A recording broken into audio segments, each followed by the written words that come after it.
In our last video, we talked about converting between logical and device coordinates. In this video, I want to start analyzing a program that does just that. This is the triangles program that starts on in section 1.3, and the code is on pages 12 and 13. And so this program uses these two methods to convert from logical coordinates into device coordinates. So it takes a float. Remember, our logical coordinates are floats because we're trying to simulate real numbers, and converts into an int. See, our return type here is an int by rounding. And also remember, to reverse the direction for the y coordinates, we subtract from max y. So I want to really analyze this program in depth, because you're going to be working on something similar in problem 1.2, exercise 1.2 at the end of the chapter, where we're going to replace triangles.java with squares and draw a great many of them. So we want to kind of keep that in mind as we're analyzing this this program. And the way that I analyze a program is through refactoring. So if you're not familiar with refactoring, the basic idea of it is rewriting code in a way that makes it more understandable before you go and make changes to it. So it's keeping the behaviors the same, but changing it so that it's more understandable, more maintainable. And there's a couple of reasons to do this. One is that it really helps with analysis. It really helps you make the code your own. And it's being a good citizen too. You want to, just like you leave a campsite cleaner than when you got there, you want to, when you touch somebody else's code, you want to leave it a little bit cleaner than you left it.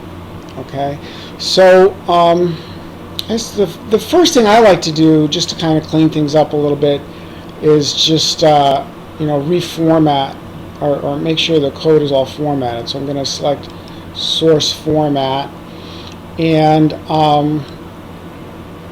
just look around for these little yellow tags. This one just says new instance ignored. I'm not too concerned about that one, because I don't need to use I don't need to have a pointer or reference to a triangles object here. I'm just creating a new one, and the reference takes care of doing all this good stuff. So, but there is one here. Let's see, what does this say? NetBeans wants me to add override annotation. And if you're using Eclipse might not care, so I wouldn't worry about it. But I just like to get rid of these yellows if I can, or if it makes sense to me. Notice the show has a line through it. That means it's deprecated. And I might have mentioned this already in one of the other videos, but deprecated just basically means that Java has decided that this method is going to go away, so and has a replacement for it. So you want to replace it with the most up-to-date method, so that when it does go away, you don't get any errors. So I'm going to replace it. The latest and greatest version of show is actually called set visible, and you need to pass it an argument of true. So I'm sticking that in there. And let's see, do I have any other yellow things to worry about? Oh, this wants another override, so I'll stick that in there.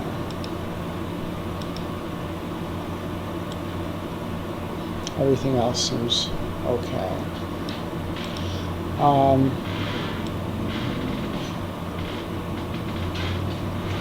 Alright, so now let's take a look at what we have here. So this init graph looks very similar to the one that we had in when we were doing the rectangles for red rect. Let's see, where was that?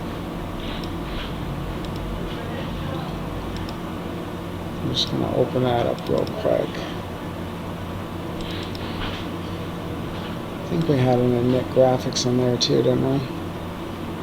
Or maybe not. No, but we had some similar stuff where we did the dimension D equals get size, and we found our max X and max Y by looking at the width and height. Okay, so that's what it's doing here. It's starting that off. And notice this code is at the beginning of the paint method. So this init, in the similar way the init graphics method is called at the beginning of the paint method in here. So before we paint anything, we want to get these dimensions, because remember, people can change the size of the window, right? So, and actually, you know, even before I did anything with the formatting, really what you should do first probably is run the file and make sure it's working.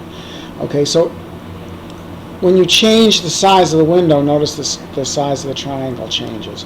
So we want to be able to we want to call this get size every time we're going to paint to the screen, right? So that's why that call has to be in here. And let's see. So we get our max X, our max Y. So what's this min max XY for? Let's open this up again. Run file. We kind of talked about this with checkerboard actually too. So notice that the screen can be a lot wider than it is tall, right? But we don't want the triangle to flatten out. We want it to maintain its shape here as an equilateral. And when we get bigger this way, we should be able to. So we're kind of maintaining if you can imagine, we're kind of maintaining a biggest square that we could fit inside of, right? So we have to compare our max X. Let's put it this way. If we compare our max X with our max Y, since in this case our max X is smaller than our max Y, right? So our max X goes from our max Y is smaller. Our max Y goes, if we're doing logical coordinates, right, from here to here, and our max X goes from here to here. So we want to stay within a square that has the dimensions of based on max XY in this case, right? And if if we're smaller this way, if our max X is smaller than our max Y, then we want to stay within a square based on our max X. Okay, so we need this min max X. So we're taking we're looking at max X and max Y and seeing which one is smaller, and we're sticking that in min max XY. Okay, and then we're getting this X center, Y center. So that makes sense. X center is going to be max X divided by 2, Y center max X divided by 2. Okay, so that's how we're knitting our graphics. That makes sense. These methods here to convert from our logical coordinates to our device coordinates makes sense, right? We're rounding, or we're subtracting max Y minus the rounded value of Y. So those all kind of make sense. This is the big mess right here, this paint. And so this is the one I kind of really want us to take our time and step through. And that's what we'll start doing in the next video.